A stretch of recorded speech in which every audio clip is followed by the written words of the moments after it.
এক গ্রামে এক বৃদ্ধ কৃষক বাস করতেন। তার বাগানে একটি বিশাল আম গাছ ছিল। গাছটি বহু বছর ধরে তাকে আম, ছায়া এবং বিশ্রামের স্থান দিয়েছে। কিন্তু গাছটি পুরনো হয়ে পড়েছিল, ফল ধরা বন্ধ হয়ে গিয়েছিল।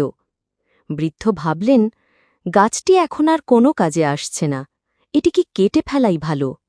তিনি কুঠার নিয়ে গাছ কাটতে শুরু করলেন।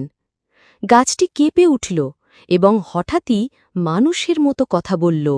বৃদ্ধ, আমি জানি আমি আর তোমাকে ফল দিতে পারি না, কিন্তু ভেবে দেখো, আমি এখনো তোমাকে ছায়া দিই, পাখিদের আশ্রয় দিই এবং তোমার বাগানের শোভা বাড়াই। আমাকে কেটে ফেলো না। বৃদ্ধ গাছটির কথা শুনে থেমে গেলেন।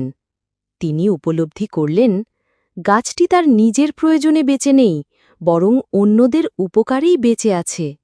এটিকে কেটে ফেলা হবে অকৃতজ্ঞতা। তিনি গাছটিকে কাটার সিদ্ধান্ত বদলে ফেললেন। গাছটি আবার গ্রামের শিশুদের খেলার জায়গা হয়ে উঠল এবং তার ছায়ায় গ্রামের লোকেরা বিশ্রাম নিতে লাগল। শিক্ষা: প্রতিটি জীবেরই নিজস্ব উপযোগিতা আছে। কেবল নিজের প্রয়োজন মেটানোর কথা না ভেবে অন্যদের উপকারের বিষয়ে আমাদের সচেতন থাকা উচিত।